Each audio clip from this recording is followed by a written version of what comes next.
Hello, this is the Game Philosopher, and today we're going to talk about interpretation. So, I made a little mistake in the last video, in that I made the last video because it would be easy to combine these two topics together because you have stuff like whether or not something is predicated on something else. As a result, there's parts of the art of interpretation I'm going to just shove to the side just because I've already talked about some of the concepts within my video which simplifies categories. Now, moving on to interpretation, a lot of people would think that interpretation is a simple matter and that you just need to learn the grammar, that the grammar is very important. And while all this is true, just because we understand the grammar doesn't mean that we're going to agree on what something means. Now, if I were to say that cow has a white and brown color to it, with a nice little pattern to it, now that would be interesting because we can all agree that it has this little pattern and that it's white and brown and so on and so on and so on. But what we will not agree on is whether or not it's nice. You might label it as something ugly or something else. Now, that's just one way of disagreeing on the result of this interpretation, which I say it's nice, you say it's ugly, and so on, so on, so on.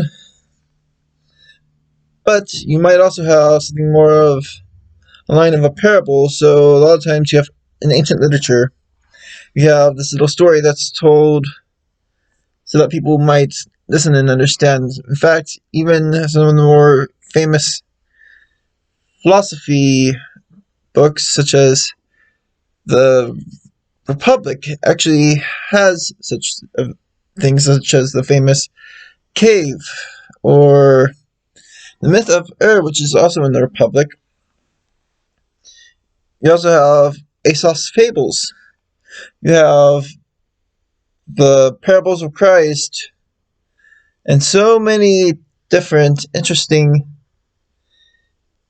stories which teach us certain messages. And yes, a lot of people disagree on these different messages and what it means to them. And as a result, it's really hard to believe that it's necessary to believe for every interpretation to just be always one interpretation. Now, there are actually in basic interpretation from the D interpretation A, you have that which is univocal and that which is equivocal. Univocal is where there's one interpretation, only possibly one interpretation. And that would be more on the lines of concept of there being a cow which is having both brown and white hide. It's literally what the cow has, and there's really no disputing that the cow has such a thing. Now, equivocal would be if I were to tell you a story of this guy who gets in a struggle and so on and so on and so on, and there's a little bit of ambiguity there. We don't know what happened. It's made to be a nice little mystery that makes you think a lot. And you're like, that's an interesting story. Then you might discuss with your friends, what does the story mean? What happened in the story? That itself would be something that's not one interpretation. In fact, if you said there's one interpretation there, people might look at you crazy because there's so many different possibilities that could go about from this one story. And this is where a lot of people mess up when it comes to interpretation, because they want to believe that their ideas are necessarily right, or that there might be multiple the second possibility that there are people who believe that there are multiple interpretations when there may not at the time. That's less common, but it's still possible within this day and age. But at the same time, when people confuse equivocal and univocal, what happens is that they don't really show much more than a laziness in their interpretation. They might be like, yes, I'm correct, but they might not listen to others. They might hide behind the idea that, well, this is my interpretation, that's your interpretation, we're good. Well, a lot of that's context, and what you want to have with the context is accepting each event as they are, and if something's equivocal, then cool. If it's univocal, cool. Now, the next part of it, of interpretation, and the reason why a lot of people disagree is because we have all different experiences, and we all go to a certain subject with lots of what's called pre-knowledge. So, if I'm looking at Homer's Iliad for the first time, if I do not read the Odyssey, my reading of it will be much different from had I read the Odyssey and got the build-up to this ultimate epic of Homer. Now, also, if I were to go to Homer's Iliad or Odyssey, but know not much about Greek culture, my reading of it will be much more sabotaged by this mystery, this fog that comes about as I do not know much about the Greeks or anything like that, but I see this beautiful story and I want to enjoy the story. I still might be able to grasp the basics of, well, Agamemnon was a little arrogant here, wasn't he? But still, I would not be able to get the intrinsic beauty which is in the story because I have not this pre-knowledge that goes in and helps my interpretation, but still this is my interpretation, and the way I interpret it is reliant on my pre-knowledge. Now, if you have pre-knowledge that's not related to a particular thing you're trying to interpret, it's still going to impact it. So if I have a really bad experience with a certain band, and I'm reading an article about this band, I might actually interact in such a strict or cruel way towards what's being said about this band if it says something that's good, but if it says something that's bad, I'm like, oh yes, that's correct, yes. Now, not only is this pre-knowledge stuff important, but also we have to understand that strictly, as we're interpreting things, not just the pre-knowledge that matters, but also the words. And what are words more than symbols of thoughts? So when I say a cow, you know what a cow is. In fact, I'm speaking in English, so if you don't know what a cow is, you'll see some other word which actually also means cow. If I say bread, you know what bread is. If I say pain to the French, they'll know that it's bread. If I say pain in English, they'll associate it with the sensation which hurts. And so words, whether written or spoken, they are pretty much just symbols of things, and symbols are things which are assigned meaning as you think about what is actually being told to you. And so you can pretty much easily grasp the meaning of something by reading certain words or hearing certain words. You have verbs, you have the actions, you have nouns, you have so on. And these words exist just so that they might teach us certain ideas, whether it's an abstract idea, such as defining what justice is, or a concrete idea, such as next Tuesday I will do this.